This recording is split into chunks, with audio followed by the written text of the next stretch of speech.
प्रत्येकाचं एक स्वप्न असतं, स्वतःच्या हक्काचं घर. पण हे स्वप्न आणि वास्तव यातलं अंतर दिवसेंदिवस वाढत चाललंय. आणि याचं सगळ्यात मोठं कारण आहे जमिनीचे भाव, जे अगदी गगनाला भिडलेत. पण विचार करा, जर घराच्या किमतीतला हा जमिनीचाच खर्च काढून टाकला तर? आज आपण महाराष्ट्र सरकारच्या एका अशाच धाडसी धोरणाबद्दल बोलणार आहोत, ज्याने हेच करण्याचा प्रयत्न केला. हे बघा, या मोठ्या स्वप्नाला पूर्ण करण्यासाठी देश पातळीवर एक मोठं अभियान सुरू झालं होतं, प्रधानमंत्री आवास योजना. उद्देश एकदम स्पष्ट होता. 2022 पर्यंत देशातल्या लाखो लोकांना हक्काचं घर मिळून द्यायचं. पण हे ध्येय जेवढं मोठं होतं, तेवढाच मोठा एक अडथळा समोर उभा होता. जरा विचार करूया. एखादं घर बांधताना सगळ्यात जास्त पैसा कुठे लागतो? सिमेंट? स्टील? नाही. खरं तर अनेक शहरांमध्ये घराच्या एकूण किमतीपैकी जवळजवळ 40 ते 50% खर्च हा फक्त जमिनीचा असतो. मग विचार करा, जर घरांच्या किमती नियंत्रणात आणायच्या असतील तर सगळ्यात आधी कशावर काम करायला हवं? बरोबर, जमिनीच्या किमती. आणि याच मुख्य प्रश्नावर महाराष्ट्र सरकारने अगदी मुळावर घाव घालण्याचा निर्णय घेतला. त्यांनी एक असा शासन निर्णय आणला ज्यामध्ये परवडणाऱ्या घरांची सगळी गणितच बदलून टाकण्याची क्षमता होती.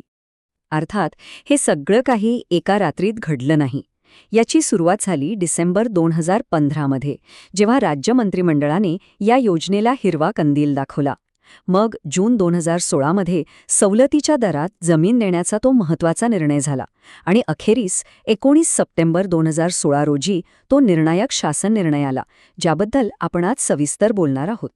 आता या धोरणाचा हेतू काय होता हे समजून घेण्यासाठी आपल्याला फार लांब जायची गरज नाही.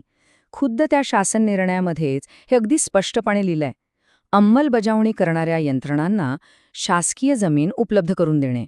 उद्देश एकदम सरळ आणि सोपा होता. ठीक आहे, उद्देश तर कळाला, पण सरकार हे करणार कसं होतं? या योजनेमागचा आर्थिक गणित नेमकं काय होतं? चला, तेच आता समजून घेऊया. ह्यावर सरकारचं उत्तर अगदी साधं पण तितकंच प्रभावी होतं. त्यांनी ठरवलं की शासकीय जमीन बाजारभावानं विकायचीच नाही, तर ती एका नाममात्र म्हणजे अगदीच प्रतिकात्मक दराने द्यायची. आणि तो प्रतिकात्मक दर होता फक्त ₹1 प्रति चौरस मीटर. हो, तुम्ही अगदी बरोबर ऐकलं, फक्त ₹1.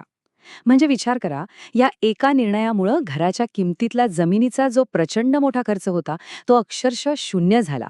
हा एक खूप मोठा क्रांतिकारी निर्णय होता. आता या योजनेमध्ये जमीन देण्यासाठी 2 मॉडेल्स तयार केले गेले. पहिलं मॉडेल होतं फक्त आर्थिकदृष्ट्या दुर्बळ आणि अल्प उत्पन्न गटासाठी. अशा प्रकल्पांना जमीन सरळ ₹1 प्रति स्क्वेअर मीटरने दिली जाईल. सोपा हिशोब. दुसऱ्या मॉडेलमध्ये जर मध्यम आणि उच्च उत्पन्न गटासाठी ही घरं बांधली जात असतील तर तिथेही जमीन त्याच दराने मिळेल. पण एक अट होती.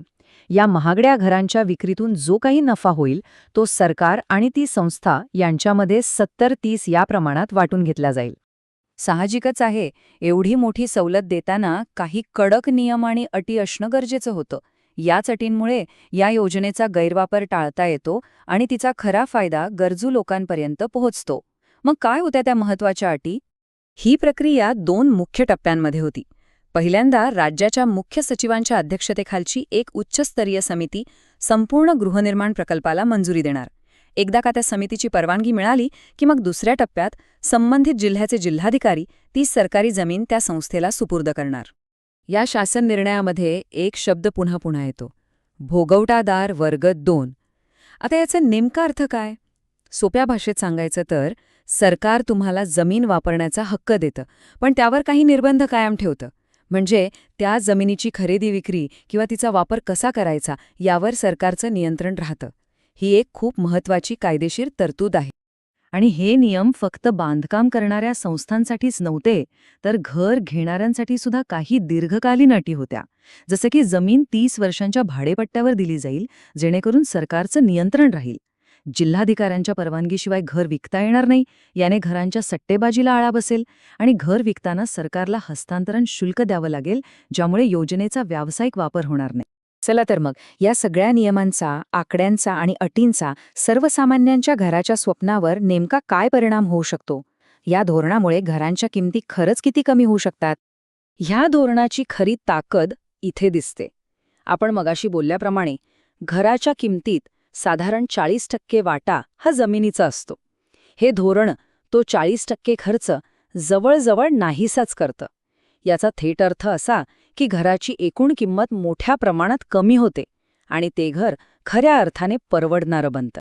म्हणजे मुद्दा हा आहे की हे फक्त एक कागदी धोरण नव्हतं, तर परवडणाऱ्या घरांच्या संपूर्ण अर्थकारणालाच बदलण्याचा एक प्रामाणिक प्रयत्न होता. जमिनीचा खर्च नावाचा सगळ्यात मोठा अडथळा बाजूला सारून सर्वांसाठी घरे हे स्वप्न प्रत्यक्षात आणण्याचा एक ठोस मार्ग या धोरणाने दाखवला. पण शेवटी एक महत्त्वाचा प्रश्न उरतोच. कागदावर इतकं प्रभावी दिसणारं धोरण प्रत्यक्षात जमिनीवर उतरवताना सगळ्यात मोठं आव्हान कोणतं असतं? त्याची योग्य अंमलबजावणी करणं, त्यात पारदर्शकता टिकवून ठेवणं की मग राजकीय इच्छाशक्ती, याचा विचार करायला हवा.